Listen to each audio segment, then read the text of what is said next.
اور اس سے پہلے کہ ہم شفقت چیمہ کے بیان کی طرف آئیں، آپ کے سامنے ایک اور بات رکھنا چاہتا ہوں۔ گجرانوالہ تھیولوجیکل سیمنری کے پروفیسر ڈاکٹر اسلم ضیائی صاحب سے جہاں پر بائبل مقدس کے حوالے سے بہت کچھ سیکھنے کا موقع ملا، وہیں پر ایک بات انہوں نے اپنی زندگی کے تجربات بیان کرتے ہوئے طالب علموں کے سامنے رکھی، اور وہ بات یہ تھی کہ انہوں نے اپنے بارے میں بتایا کہ جب میں کبھی اپنی زندگی میں کوئی سفر کرتا ہوں، ٹریول کرتا ہوں، تو میں جو اشتہارات ہوتے ہیں، جو بینرز لگے ہوئے ہوتے ہیں، یا پاس سے جو گاڑیاں گزرتی ہیں، میں ان کے اوپر لکھی ہوئی عبارتوں کو پڑھتا ہوں، اور ان سے بہت سی معلومات مجھے ملتی ہیں اور بہت سی باتیں مجھے سیکھنے کو بھی ملتی ہیں، اور ان کی یہ بات مجھے آج تک یاد ہے، اور میں بھی یہ کوشش کرتا ہوں کہ اپنی زندگی میں اس طرح سے کچھ باتیں سیکھنے کی کوشش کروں، اور آج کی جو بات آپ کے سامنے رکھنا چاہتا ہوں وہ اسی روٹین کا نتیجہ ہے۔ یوٹیوب کے اوپر سکرول کرتے ہوئے میرے سامنے بھی جب یہ اشتہار آیا اور میں نے شفقت چیمے کا یہ بیان پڑھا اور پھر اس کو سنا، جو کلپ تقریباً 30 سیکنڈ کا ہے، اور اس 30 سیکنڈ کی ویڈیو میں دو ایسی باتیں ہیں جنہوں نے مجھے بڑا متاثر کیا، اور وہی باتیں میں آپ کے سامنے رکھنا چاہتا ہوں۔ اور اس سے پہلے کہ ہم اس کے اوپر بات کریں، ذرا سنیں کہ شفقت چیمہ نے آخر کیا کہا۔ کیا حال ہے؟ یہ بتائیں کہ اچھے خاصے ماشاءاللہ آپ قرآن حفظ کرتے کرتے اچانک فلم انڈسٹری کی طرف کیسے رجحان ہو گیا؟ بس میں نے مولویوں کو بڑے غور سے دیکھا، وہ جب بغض نظر آیا تو میں نے فلم انڈسٹری کو جوائن کرنے کی کوشش کی۔ والد صاحب کو یہ اچھا تو نہ لگا، لیکن آج تک فلم انڈسٹری میں ولن ضرور ہوں میں، لیکن اس زبان سے کبھی جھوٹ نہیں نکلا۔ دیکھیں، سب سے پہلی بات جو اس نے کی، کیونکہ اینکر نے جو افتخار ٹھاکر ہے اس نے پوچھا کہ بھئی آپ تو قرآن حفظ کر رہے تھے، تو پھر اسے چھوڑ کر آپ فلم انڈسٹری کی طرف کیوں چلے گئے؟ اور جو بات شفقت چیمہ نے کی، اس بات نے مجھے بہت کچھ سوچنے پر مجبور کیا ہے۔ اس کا جواب یہ تھا کہ میں نے جب مولویوں کا بغض دیکھا تو میں نے اپنی زندگی کے اس فیصلے کو تبدیل کر لیا۔ حالانکہ جب آپ اس سارے انٹرویو کو دیکھیں گے، نیوز کے اوپر جا کر آپ اس کی ساری تفصیل جان سکتے ہیں۔ پھر اس کے ساتھ جب آپ ایک دن جیو کے ساتھ جو سہیل وڑائچ کا پروگرام ہے، جو شفقت چیمہ کے ساتھ ریکارڈ کیا گیا ہے، اگر آپ اس کو بھی جا کر دیکھیں گے تو آپ کے سامنے یہ بات آئے گی کہ شفقت چیمہ نے اپنے بارے میں یہ کہا کہ میں قرآن حفظ کرنے کے لیے گیا تھا، لیکن جب میں نے مولویوں کا آپس میں بغض دیکھا، ان کی کینہ پروری دیکھی، اور ان کے آپس میں جو معاملات تھے ان کو دیکھا، ان کے باہمی لڑائی جھگڑے کو دیکھا، ان کی پارٹی بازی کو دیکھا، اور ان کے درمیان پائی جانے والی وہ رسا کشی جب میں نے دیکھی، تو میں نے فیصلہ تبدیل کر لیا اور میں فلم انڈسٹری کی طرف چلا آیا۔ آج ہم ان کے حوالے سے بات نہیں کرنے جا رہے، لیکن بحیثیت ایک پاسبان کے مجھے جس بات نے متاثر کیا وہ یہ تھی کہ کیا ہم جو مذہبی رہنما ہیں، کیا واقعی ہمارا کردار ایسا ہے؟ کیا واقعی جب عام لوگ ہمیں دیکھتے ہیں، ہمارے بارے میں جانتے ہیں، یا ہمارے کردار سے جب وہ واقفیت حاصل کرتے ہیں، تو کیا وہ واقعی ہمیں وہ سمجھتے ہیں جو کچھ ہم اپنے آپ کو بنا کر پیش کرتے ہیں؟ اگر شفقت چیمہ نے یہ بات کی تو پھر ظاہر سی بات ہے وہ بھی اپنے مذہب کو لے کر، اپنی اس بات کو لے کر، ظاہر سی بات ہے وہ دینی درسگاہ میں گیا ہے اور اس نے اس بات کو نوٹ کیا ہے۔ اب جب میرے سامنے ایک پریکٹیکل کی بات اس وقت بھی آ گئی جب ہمارے ایک ایلڈر صاحب ہیں اور انہوں نے یہ بتایا تھا کہ میں اپنے بیٹوں میں سے ایک کو پاسبان بنانا چاہتا ہوں، میں چاہتا ہوں کہ یہ بڑا ہو کر خدا کی خدمت کرے۔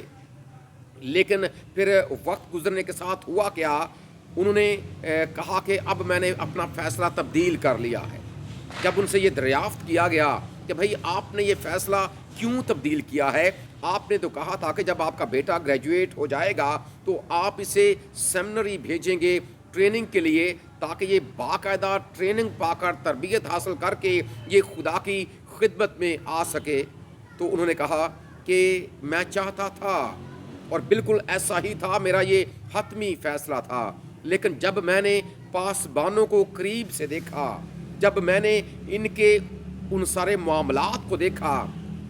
اور قریب سے دیکھا، تو پھر میں نے یہ فیصلہ کر لیا کہ اگر میرے بیٹے نے بھی اسی طرح کا مذہبی رہنما بننا ہے تو اس سے بہتر ہے کہ وہ کوئی اور کام کر لے، کوئی اور جاب کر لے، کوئی اور اپنی زندگی میں پروفیشن اپنا لے، لیکن یہ معاملہ ہم نہیں کریں گے۔ سو یہ ایک ایسی بات ہے جس نے مجھے بہت کچھ میں نے اس کے متعلق سوچا اور اس پر غور کیا۔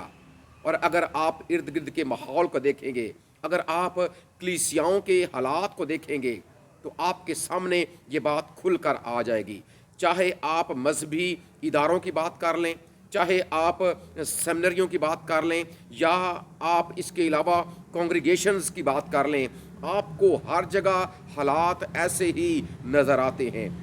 اور بجائے اس کے کہ جو مذہبی رہنما ہیں وہ دوسروں کے لیے نمونہ بنے، دوسروں کے لیے برکت کا باعث بنے، دوسروں کے سامنے اس بات کو رکھیں کہ واقعی وہ خدا کے خدام ہیں۔ اس میں کوئی شک نہیں ہے کہ سارے لوگ ایک جیسے نہیں ہیں، تو بھی آپ کو اکثریت ایسے ہی لوگوں کی ملتی ہے جن کے اوپر مختلف قسم کے الزامات بھی لگتے ہیں، لیکن اس کے باوجود بھی وہ یہ سمجھتے ہیں کہ چونکہ جی ہمیں خدا نے چنا ہے اور ہم اس کی خدمت کر رہے ہیں۔ دیکھیں، اس میں کوئی شک نہیں ہے کہ یہ چناؤ خدا کا ہوتا ہے، اور پاک کلام میں لکھا بھی گیا ہے۔ اگر آپ مقدس یوحنا رسول کا انجیلی بیان پڑھیں گے اور اس کے 15ویں باب میں، تو وہاں پر لکھا ہے، خدا یسوع مسیح کی زبان مبارک کے الفاظ ہیں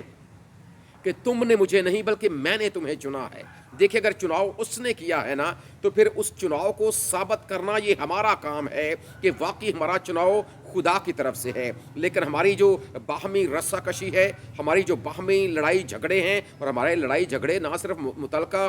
جو ایس ایچ اوز ہیں ان کے آفس تک، پولیس اسٹیشن تک جاتے ہیں، بلکہ اس کے ساتھ ساتھ اگر کبھی آپ کو کورٹ یا کچہری جانے کا موقع ملے، لیکن جب وہاں پر آپ کو پاسبان نظر آئیں گے تو پھر آپ ان کے بارے میں کیا سوچیں گے؟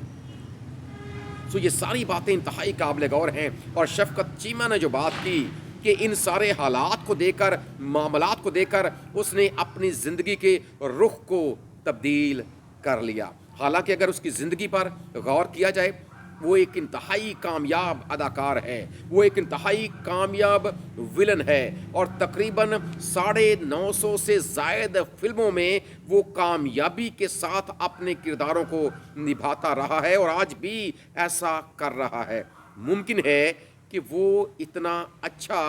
اپنے مذہب کی خدمت کرنے والا نہ بنتا، یہ وہ ٹیلنٹ تھا جو خدا نے اس کے اندر رکھا ہوا تھا، اور وہ کامیاب ہو گیا۔ ہم نے ضرور اس بات کو اپنے سامنے رکھنا ہے کہ بحیثیت ایک مذہبی رہنما کے، اور خاص طور پر میں یہ بات پاسبانوں کے سامنے رکھنا چاہتا ہوں جو دعوے دار ہیں اس بات کے کہ ہمیں خدا نے بلایا ہے، میں ان کے سامنے رکھنا چاہتا ہوں کہ خدا را ضرور اپنی زندگی پر غور کریں۔ اور خدا کا بندہ مقدس پولس رسول اپنے شاگرد تیموتھیوس کو خط لکھتے وقت وہ ساری خوبیاں گنواتا ہے کہ ایک پاسبان اور ایک مذہبی رہنما کے اندر کون سی خوبیاں ہونی چاہیے۔ یہ وہ فہرست میں آپ کے سامنے رکھتا ہوں، یہ آیات میں آپ کے سامنے رکھتا ہوں۔ ضرور آپ نے ان کا بغور مطالعہ کرنا ہے اور ان کے بارے میں سوچنا ہے کہ کیا یہ خوبیاں ہمارے اندر ہیں؟ کیا واقعی ہم اس خدا کی خدمت کر رہے ہیں جس نے ہمیں اپنی خدمت کے لیے، اپنی انجیل کی تشہیر کے لیے بلایا ہے؟ اور پھر اس کے ساتھ وہ یہ بھی کہتا ہے کہ میری مانند بنو کیونکہ میں مسیح کی مانند بنتا جاتا ہوں۔ یہ وہ حقیقی رہنمائی ہے جو ہمیں خدا کے پاک کلام میں سے ملتی ہے کہ لوگ ہم میں سے جس کی ہم انجیل سناتے ہیں، لوگ ہم میں سے اس کو ڈھونڈتے ہیں۔ اس لیے اس نے ایک اور جگہ پر لکھا کہ ویسا ہی مزاج رکھو جیسا مسیح یسوع کا بھی تھا۔ سو ان عہدوں کے لیے یا ان سیٹوں کے لیے یا اس شہرت کے لیے یا ایسی ساری باتوں کے لیے یا کسی بھی چیز کے اوپر قبضہ کرنے کے لیے خدا را اس چیز کو استعمال مت کریں، تاکہ جب لوگ ہمیں دیکھیں، جب لوگ ہمارے ان عادات کو دیکھیں، ہمارے چلنے پھرنے کو، ہمارے اٹھنے بیٹھنے کو دیکھیں، تو واقعی یہ پتہ چلے کہ ہم خداوند یسوع مسیح کے پیروکار اور اس کے چنیدہ اس کے خادم ہیں۔ اور اس نے اپنے شاگردوں سے مخاطب ہو کر یہ بات کی تھی کہ تم دنیا کا نور ہو، اسی طرح تمہاری روشنی آدمیوں کے سامنے چمکے تاکہ تمہیں دیکھ کر، تمہارے نیک کاموں کو دیکھ کر دوسرے لوگ تمہارے باپ کی جو آسمان پر ہے تمجید کریں۔ دیکھیں، اگر لوگ ہمیں دیکھتے ہیں، لوگ ہمارے اٹھنے بیٹھنے کو دیکھتے ہیں، ہمارے چلنے پھرنے کو دیکھتے ہیں، وہ ہماری عادات سے جب واقفیت حاصل کرتے ہیں، تو کیا واقعی وہ خدا کی تمجید کرتے ہیں کہ ہم اس کے خدام ہیں؟ ضرور آپ نے اس بات پر غور کرنا ہے۔ اور شفقت چیمے کی اسی بات نے مجھے بہت کچھ سوچنے پر مجبور بھی کیا، اور میں اس لیے اس بات کو آپ لوگوں کے سامنے بھی رکھنا چاہتا ہوں۔ ایک اور دوسری بات جو میں نے اس کے اس کلپ میں سے سیکھی، ذرا ایک بار پھر سنتے ہیں، اور اب آپ نے اس کلپ کے دوسرے حصے پر غور کرنا ہے۔ کیا حال ہے؟ یہ بتائیں کہ اچھے خاصے ماشاءاللہ آپ قرآن حفظ کرتے کرتے اچانک فلم انڈسٹری کی طرف کیسے رجحان ہو گیا؟ بس میں نے مولویوں کو بڑے غور سے دیکھا، وہ جب بغض نظر آیا تو میں نے فلم انڈسٹری کو جوائن کرنے کی کوشش کی۔ والد صاحب کو یہ اچھا تو نہ لگا، لیکن آج تک فلم انڈسٹری میں ولن ضرور ہوں میں، لیکن اس زبان سے کبھی جھوٹ نہیں نکلا۔ یہ بات بھی بڑی قابل غور ہے۔ وہ یہ کہتا ہے کہ میں فلم انڈسٹری میں ولن ضرور ہوں، لیکن اس زبان سے کبھی جھوٹ نہیں نکلا۔ اور اس کی یہ بات سن کر میرے سامنے جھٹ سے وہ کتاب آ گئی جو کچھ سال میں نے پڑھی تھی، جوہر میں کنول، یعنی کہ ایک ایسا پانی جو اتنا گدلا ہے کہ اس کا رنگ بھی کالا ہے، لیکن جو اس کے درمیان کھلا ہوا کنول کا پھول ہے، جسے پاکیزگی کی علامت کے طور پر بھی جانا اور پہچانا جاتا ہے۔ دیکھیں کیسے وہ کہتا ہے کہ حالانکہ دیکھا جائے تو فلم انڈسٹری صرف اس میں دکھاوا ہے، صرف اس میں ظاہری وہ کیا اسے شو شپا جسے ہم پنجابی میں کہتے ہیں، دکھاوا ہی دکھاوا ہے، کیونکہ ان کی ایکٹرز کی اصل زندگی کچھ اور ہوتی ہے، دکھائی کچھ اور جاتی ہے۔ وہ کہتا ہے کہ میں فلم میں ولن ہوں لیکن میں جھوٹ نہیں بولتا۔ یہ کتنی خوبصورت بات ہے کہ فلم انڈسٹری میں اتنے برائیاں کرنے والا جو بظاہر سکرین کے اوپر ہمیں برا نظر آتا ہے، اپنی اصل زندگی میں وہ کتنا خوبصورت انسان ہے۔ اور ہم وہ لوگ جو بظاہر اچھا کام کر رہے ہیں، جو بظاہر خدا کا پاک کلام سنانے کی ذمہ داری نبھا رہے ہیں، یا اس کے علاوہ عام جو ایماندار لوگ ہیں، یہ بات ان کے لیے بھی ہے، کیونکہ وہ کتاب جب میں نے پڑھی تھی جوہر میں کنول، تو وہ اصل میں مسیحی زندگی کے حوالے سے ہے کہ مسیحی زندگی ایک ایسی زندگی ہے جیسے جوہر کے اندر ایک کھلا ہوا کنول کا پھول ہے، کہ وہ گندگی ہونے کے باوجود اپنی پاکیزگی کو برقرار رکھتا۔ یہ دنیا ایک جوہر ہے، اور ہم ایماندار کیا واقعی کنول کے پھول ہیں؟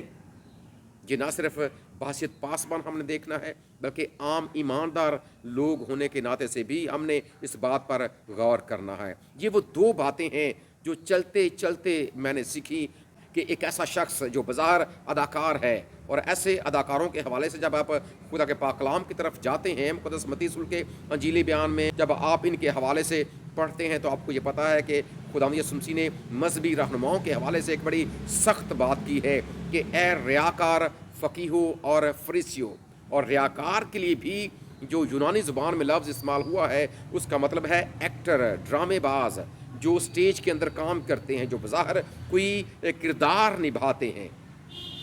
دیکھیے ہم نے اس بات پر غور کرنا ہے کہ ہم چونکہ مسیحی ہیں، اور ہم نے ایک ایسا کردار دنیا میں ادا کرنا ہے جیسے جوہر کے اندر ایک کنول کا پھول ہے، تاکہ یہی ہماری پہچان ہے، یہی پھر یہ پتہ چلے گا کہ ہم واقعی دنیا کے لیے نور اور دنیا کے لیے نمونہ ہیں۔ شفقت چیمے کی ان باتوں نے مجھے یہ سکھایا ہے، اور میں نے یہ بات آپ لوگوں کے سامنے بھی رکھ دی ہے۔ کوشش کریں گے ضرور ممکن ہو جائے گا۔ دنیا بظاہر ایک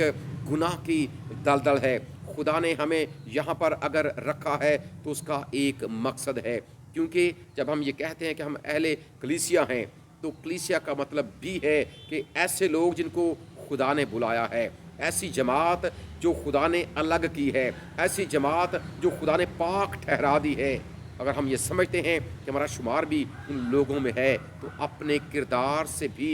ضرور ثابت کیجئے تاکہ خدا کے نام کو جلال ملے۔ اسی لیے خدا کے بندے مقدس یعقوب نے اس بات کو لکھا ہے کہ ایمان بغیر اعمال کے مردہ ہے۔ آمین۔